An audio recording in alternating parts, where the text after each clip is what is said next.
At our traditional dacha get-togethers, the children were arguing over a purse, and then my sister heard the noise, swooped down like a hawk, grabbed my daughter's hand, and started twisting it. "Give it back right now, you greedy girl." When my little one started crying in pain, I rushed to her. "Get your hands off me right now, or I'll make you suffer." And then my mother jumped into the fray, slapping me in the face until her eyes sparkled. "Take your brat and get the hell out of here." I said nothing, took out my phone, and dialed a number. After that call, they all turned white as a sheet. "My name is Nina Mikhailova, I'm 30, and I'm raising my 5-year-old daughter, Taya, alone. We've been on our own ever since her dad decided family life wasn't his thing. It was tough, of course, but I worked my way up from a waitress to a decent realtor. And most importantly, I was quietly preparing what would become a complete disaster for my relatives. I'd always been a thorn in our side. My older sister, Lenka, a golden child indeed, married her Igor, had 2 children, Bogdan and Sofia, and moved off to a cottage community. My mother took every opportunity to rub Lenka's successes in my face while I was wasting away as a single mother. But what they didn't know was that there was no such wasting away anymore. The gathering was held at Uncle Kolya's dacha.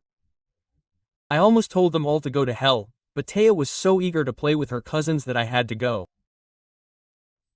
That day, Taya was adorable in her pink sundress and with a small Michael Kors handbag she'd found at the outlet with a good discount.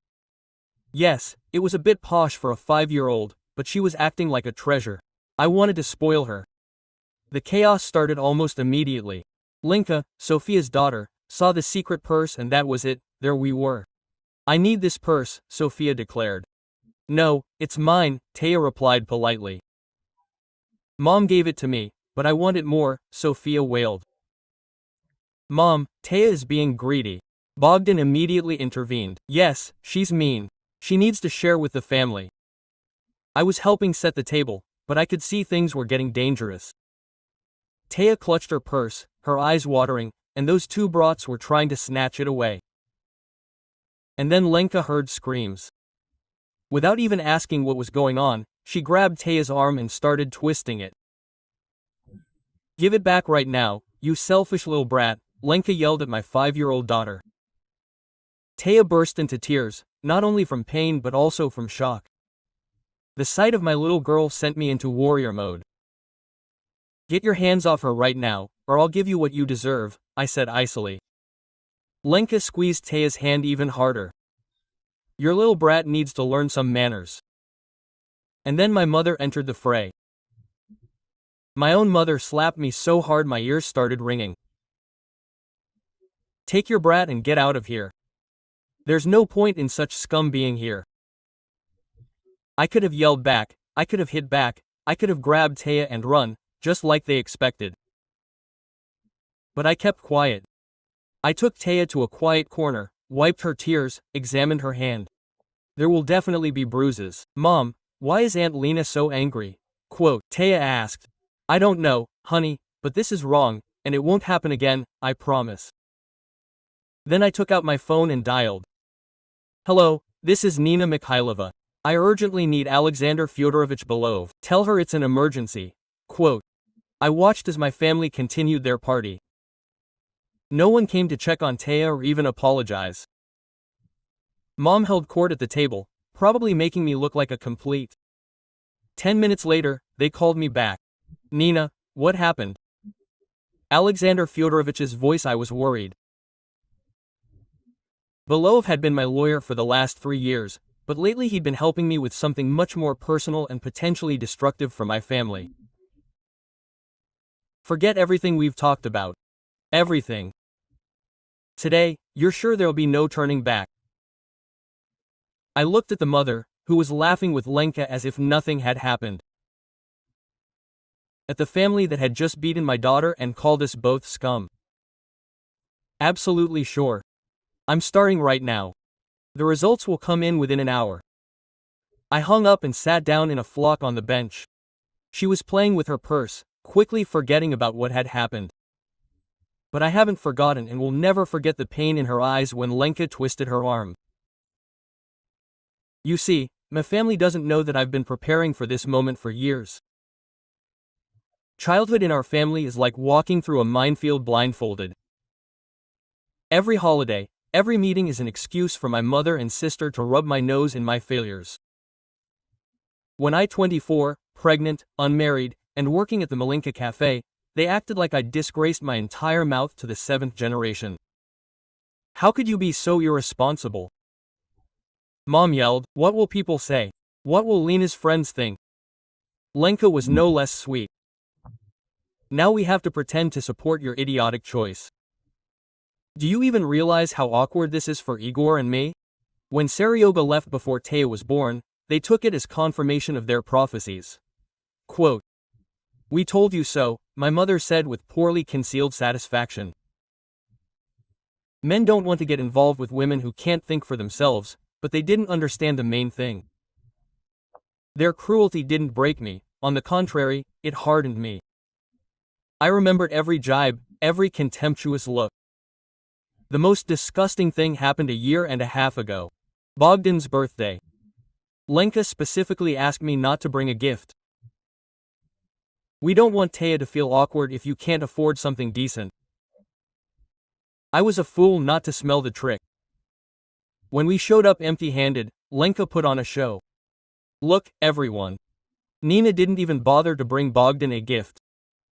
Apparently, some people don't understand what family obligation is. Taya was only 3 then, but she already understood that they treated us differently. Then she asked, "Mom, why doesn't Aunt Lena love us?" That night, I started keeping a diary. Every nasty thing, every humiliation, I recorded, dates, witnesses, verbatim quotes. But deep down, I already knew I was compiling a dossier. The turning point came when Taya started asking why Valya's grandmother didn't love her the way she loved Bogdan and Sofia. How could I explain to a 4-year-old that her own grandmother considered her a disgrace? I started studying the law. What constitutes emotional abuse? What evidence was needed? How could I stop this family tradition of abuse? That's when I reconnected with Alexander Fyodorovich Belov. We'd studied together, and now he's become a top-notch family lawyer.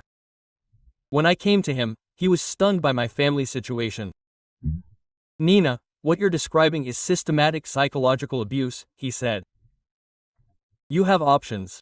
Belov opened my eyes. I don't have to put up with this disgusting behavior. Taya shouldn't grow up feeling unwanted. But most importantly, he showed me that I have a lot more cards than I thought. It all started 3 years ago, when my grandmother Maria Petrovna died. Baba Masha was the only sane person in our family. The only one who didn't make me feel like a failure. I will never forget our last conversation. She was in the hospital, weak, but with a clear head. Quote, "Nina," she said, squeezing my hand. "I see how Valya and Lena treat you and your girl, and it makes me sick." I was shocked. I tried so hard to hide our problems from her. "Your mother was always an envious person," my grandmother continued. "I hoped she would outgrow it, but it only got worse, and now she's teaching Lena the same." Quote. She took a breath. I rewrote the will. "Nina, I leave everything to you. You're the only one who understands the value of kindness and honest work. You're the only one who uses my inheritance to help people, not to feed her ego." Valentina expects to get everything as the eldest daughter. Granddaughter Lena expects a ton of money for their worthless cottage. But neither of them has ever worked a day in their lives. And you built a life for yourself without anyone's help, remained kind, despite all the bitterness you had to swallow. I was already crying, not believing that she understood everything. Quote, "There's one more thing," the grandmother continued. "In recent years, Vali has been in charge of my finances. Sums are disappearing, strange expenses. I've documented everything." She pulled out a thick folder. "Here's all the evidence. I hired a private detective. Your mother is stealing from me, Nina." Grandma Masha died. Quote, 3 days later, when the will was read, the family circus exceeded all expectations. Mother screamed at the notary, accusing him of forging documents. Lenka threw a fit. "This is nonsense," her mother said. "She doesn't deserve this. She's a single mother with no prospects. I'm the eldest daughter. Everything should go to me. Why did Grandma rewrite the will? Quote, Lena asked venomously. She would never have left everything to her. The notary, who had known Grandma for decades, remained unperturbed. The will is completely legal. Maria Petrovna was of sound mind and clearly expressed her will. But there was a nuance. According to the will, I will receive full control over the inheritance only at the age of 35. Before that, the property would be managed by a hereditary fund, of which my mother was one of the managers. No one I knew my grandmother had foreseen problems. She left me instructions on how to control the fund, the detective's contacts, and detailed records of my mother's financial machinations. If Valentina continues to steal, you will have grounds for her removal and early seizure of control, my grandmother wrote in a personal letter. Document everything. That's exactly what I did. For 3 years, I silently tracked every transaction, every expense of the fund. Belove explained what to look for and how to build a case. My mother thought she was being clever, taking a little at a time, seemingly discreetly. A couple of hundred here for administrative expenses, thousands there for property maintenance, large sums for consulting services. In 3 years, she stole about 10 million rubles. She financed her lifestyle with my inheritance, new furniture, travel, even Lenka's loans. Everything was disguised as legitimate expenses. Everything was carefully documented by Belove and me. Meanwhile, I built my life. The income from the inheritance allowed me to get a realtor's license. In 2 years, I earned more than I could have ever dreamed of. I bought an apartment for us all and started saving for her university education. But most importantly, I learned to value myself and taught Taya the same. We started seeing a psychologist together. Natalia Vasilyevna Fomina helped me understand that our family's attitude toward us was systematic violence, the purpose of which was to make us feel helpless. They need you to believe you're worthless, she explained. Because if you know your true worth, you won't tolerate their behavior. I stopped going to family gatherings where we were humiliated. I stopped borrowing money from my mother, with her constant manipulations. I focused on a life that would make me and Taya happy. The more independent I became, the more enraged my family became. My mother cried on the phone that I was destroying the family. Lena left voicemails accusing me of being arrogant because of the inheritance. Quote, You used to be so sweet and accommodating, my mother complained, but now she was cold and selfish. Where had the daughter I raised gone? That daughter finally realized she deserved better. The final straw came on Bogdan's 7th birthday, 10 months before our dacha meeting. Lena forgot to invite us. When we finally arrived, she made a big deal about the lack of food for the unexpected guests. Quote, Apparently, some people don't understand that holidays require planning, she declared loudly. If you don't respond to an invitation, you're putting your hosts in an awkward position. Tae was 4.5, and she already understood we were out of place. She snuggled up against my leg while the other children played. No one invited her to join in. No one made sure she got cake. That evening, she asked, Mom, why don't Bogdan's friends like me? That's when I decided, enough of the paperwork, it's time to act. The next morning, I called Belove. I'm ready to begin the process of removing my mother from managing the foundation and consider a lawsuit against Igor's company for shoddy work at one of my grandmother's guest houses. Are you sure? Quote, Alexander Fyodorovich asked. Family relationships will collapse completely. I looked at Taya and remembered her confused face at that birthday party. This relationship is beyond repair. The only question is whether I will protect my daughter or continue to expose her to attacks. For the next 10 months, we prepared an attack. The evidence of the theft was ironclad. The construction fraud case was also devastating. Igor's company cut corners on security and materials. The main preparation was psychological. Natalia Vasilyevna helped us prepare for the inevitable explosion. We played out different scenarios, learned to cope with aggression. Remember, the psychologist said, their anger is not your responsibility. You protect the child, and this is always the right choice. The dacha meeting was supposed to be the final test. Maybe there was a chance for reconciliation. I hoped that the sight of 5-year-old Taya would soften their hearts at least a little. Instead, they proved that they are exactly the bastards I knew them to be. When my older sister she crippled my daughter, and my mother called her a brat, all doubts evaporated. When the will was read, everyone was shocked by the amount. The dacha was worth about 40 million. The investment portfolio was another 60 million. And most importantly, her business, a profitable chain of guest houses in historic centers, which she had built over 40 years. My mother expected to get everything as the eldest. Lena was furious, having already spent non-existent money, but Baba Masha made it crystal clear. I'm leaving everything to Nina, because she's the only one in the family who understands the value of honest work and kindness to people. My mother didn't know that I was quietly preparing a case to remove her. Furious that she herself received nothing, she quietly stole from the fund. Small amounts, she was smarter. Small, regular withdrawals under the guise of administrative expenses or property maintenance. Over 3 years, she stole almost 10 million rubles. About an hour after my call, I saw my mother. She turned pale as she answered the phone. Her expression changed from bewilderment to panic as the conversation progressed. After hanging up, she immediately dialed another number, apparently her lawyer's. The district prosecutor's office had just informed her of the opening of an investigation into theft and abuse of power. 20 minutes later, Lena's phone rang, then Igor's, then my uncle's. The festive atmosphere changed dramatically. People were whispering, glancing at me with expressions ranging from bewilderment to alarm. My phone vibrated with messages from below. Evidence of theft had been submitted to the prosecutor's office. A lawsuit for poor construction had been filed with arbitration. A petition to remove the manager. To court. The process would take months, but the machine had been set in motion. A grim satisfaction washed over me. The wheels of justice had begun to turn, and there was no stopping them. You see, Igor owned a construction company, Stroycomfort, and a year and a half ago he had been hired to renovate one of my grandmother's guest houses. The construction was done to no avail, with violations of building codes and regulations. Cheap materials were used instead of the stated ones, and safety precautions were ignored.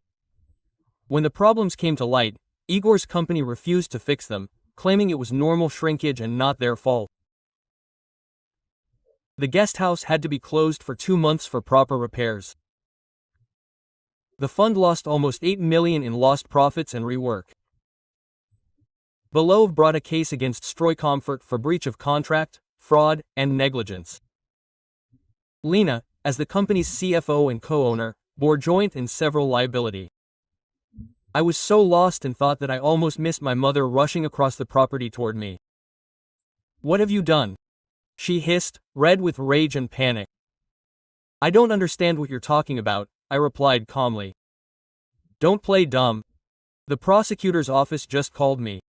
They're investigating the theft. What lie did you tell them?" Quote, "No lies, Mom, just the facts." Quote. Her hand twitched, wanted to hit again, but there were too many witnesses. "You vindictive little, after everything we've done for you." "And what exactly have you done for me?" I asked evenly. "Besides stealing my inheritance and beating my daughter." "We didn't steal anything. Those were legitimate expenses. Your vacation in Turkey, a legitimate fund expense, a new car last month. Paying your credit cards with fund money." She turned white as chalk, realizing she'd been caught. Lena materialized next to her, no less frightened. Quote, "Nina, what's going on?" "They called our lawyer about the lawsuit regarding the guest house." "Is this crazy?" "No, this is justice. Did you really think you'd get away with it?" "What everything?" Lena was furious. "We did the job exactly as per the contract. You used cheap, hack work, violated all the rules, and when everything fell apart, you refused to fix it. Because of your shoddy renovation, the house was closed for 2 months. The fund lost 8 million. This is ridiculous. The problems weren't our fault." "Excellent. Explain that to the arbitration judge." By this point, the entire dacha was no longer pretending not to listen. Everyone was watching our fight with bated breath. Mother grabbed my hand just like Lena had grabbed Taya. "Stop this immediately. We are a family. I looked at her hand, then into her eyes. Families don't steal from each other. Families don't hurt children. Families don't call a 5-year-old girl a. It was just a misunderstanding. No, Mom, it was an attack on a child, my child. I gently removed her hand and picked Taya up. We're leaving.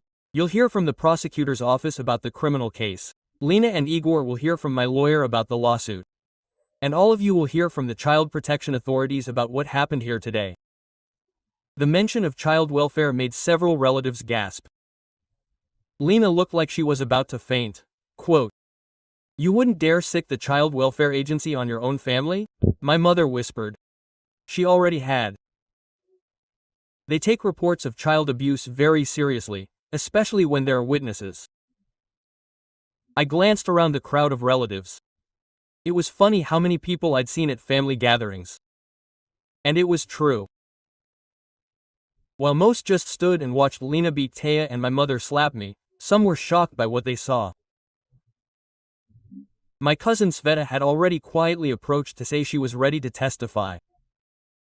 My uncle's wife took a photo of the bruises on my daughter's arm. Not everyone in the family was deformed. Some were simply afraid of my mother and kept quiet. But when it came down to it, they knew the truth. Quote, "Nina, please," Lena begged tearfully. "Let's settle this as a family. I'm sorry it turned out this way.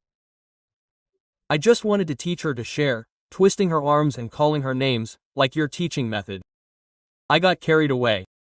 It won't happen again. It definitely won't happen again, because you won't have this opportunity again. I walked to the car in a pack, hearing my mother and Lena already squabbling behind me. "This would have been all your fault if you hadn't gone after the child." "My fault? You hit her, you stole money." I smiled grimly, buckling Taya into the car seat. They were already devouring each other, just as I expected. Driving away from the dacha, I heard my daughter ask, quote, "Mom, do we have problems?" "No, honey, we're fine. The problems are with those who hurt you." "Okay," she said firmly. They were angry. The next year and a half were a legal whirlwind. The mother was eventually arrested and charged with grand theft and abuse of office. The stolen sums amounted to serious charges. Her lawyer tried to negotiate a suspended sentence, but Belov said, "We have such strong cards that we won't agree to anything. Full compensation plus actual prison time." Stroy Comfort was sued for breach of contract, fraud, and negligence. Their insurance company initially tried to fight back, but capitulated in the face of irrefutable evidence. We settled out of court for $16 million, twice the fund's losses. The guardianship audit was thorough. They questioned Taya, me, and the witnesses to the surrender. Bogdan and Sofia were not removed from the family, but they were all required to see a psychologist and put on a register. But the best part happened a year later. Mother's theft proved sufficient grounds for a lawsuit. I was appointed sole administrator of my grandmother's inheritance. At 33, I received full control 2 years ahead of schedule. My first step was to stop payments to my mother, my second step was to blacklist Stroy Comfort, and my third step was to open a secret savings account at the university so that she would never be dependent on the kindness of others. Mother in the end, she pleaded guilty to avoid a show trial. She received a year and a half in a penal colony. Stroy Comfort went bankrupt, paying compensation and legal costs. Lenya and Igor had to sell the cottage and move to a rented 2-room apartment on the outskirts. The family was split into 2 camps. Some think I went too far, that I should have kept our quarrels private. These camps still invite Lena and my mother to meetings and pity them as victims. Others quietly approached me to say they were proud of me for defending Taya, apologized for staying silent at the dacha, and sincerely tried to mend our relationship. I no longer attend family gatherings. I don't need the stress. And I don't want Taya to meet with people who think it's normal to beat children and steal. Instead, we arrange our own meetings with those who have proven themselves to be normal people. Taya has blossomed. Now she's studying at a good school thanks to my financial stability. She goes to dance and piano classes. I've never asked why. We no longer see Aunt Lena and Grandma Valia. Children adapt surprisingly easily. She survived that trauma better than I did. Sometimes I wonder if I overdid it, if perhaps I should have tried to resolve things quietly. Then I remember the pain and confusion in her secret eyes when Lena twisted her arm. I remember my mother's slap and the word, brat, addressed to my daughter. No, I didn't overdo it. I finally responded adequately to years of humiliation. The main thing I realized is that kinship doesn't give you the right to, you or your child. Shared blood doesn't justify theft, violence, or cruelty. Sometimes the best thing is to cut toxic people out of your life, even if they are related. Grandma would be proud of me. She always said, the most important thing in life is to protect your loved ones and not let yourself be humiliated. Kindness is important, but not at the expense of dignity and safety. By the way, Taya still has that purse. She wears it on holidays and says it was the one that taught her mother to be brave. I'm not sure she fully understands the events of that day, but she knows the main thing. I fought for her when it was needed. Now we build our own traditions and our own family by choice.